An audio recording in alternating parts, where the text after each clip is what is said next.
Polisi y'ekatwe ekutte n'eggalire ali muneja abayimbi ba Good Life Jeff Kiwanuka ne yali producer Bush ng'amanya g'amatofu ya George Kagoda ng'ono yagambibwa okulemberamu abazigu mu maka g'aba Good Life agasangibwa mu ggombolola y'e Makindye mu Kizungu.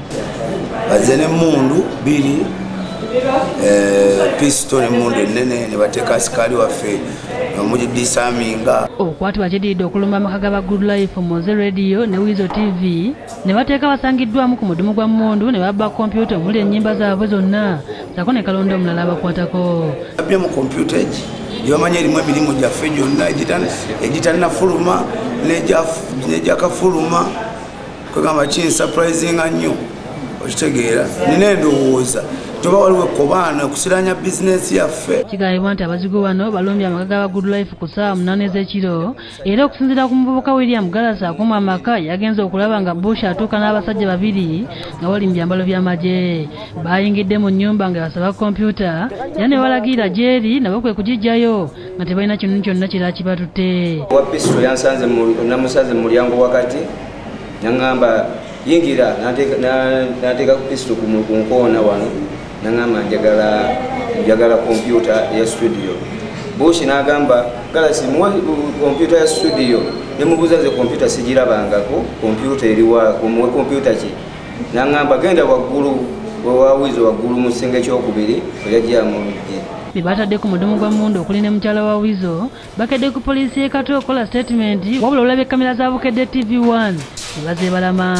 Maneja w'aba Good Life Kyaga ategeezezza nti andibanga Jeff eyali maneja w'aba Good Life ne baawukana era n'akola ekibiina ekipya ekya No Sleep aliko kyamanyi ku nsonga eno. Okuggulawo asikaali ne bamuteeka ku gundi gunpoint ne bamuggyako emmundu. Okitegera Bush yabalaga oyo alina ebisumuluzo era bwe tubadde tulina okukwatako nga first suspect ya. Wabula abadde bakyali awo ne zireeta Jeff Kiwanuka okunula Bush yasuzze mu kaduukulu katwe naye Jeff n'akwatibwa nkiganyibwa nti yandibanga yabadde mu lukwe nga beewuunya lwaki azze okununula eyaleese abasigo.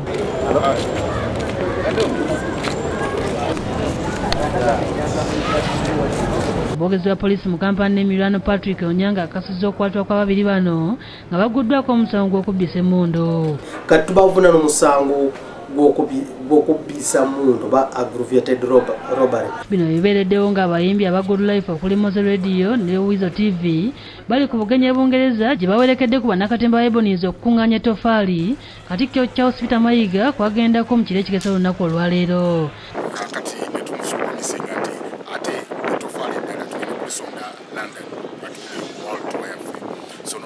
Show ya fe London tujja kubanga tusonda etofali etwa promisinga wekitibwa Katikkiro. Ng'ennaku z'omwezi 26 omwezi ogwokutaano poliisi y'ekatwe yazingako amaka ago n'ekwata abayimbi ba Good Life olw'okulwanagana nga kino kyava ku butakkaanya bwe bafuna ne batuuka n'okwetuusaako ebisago.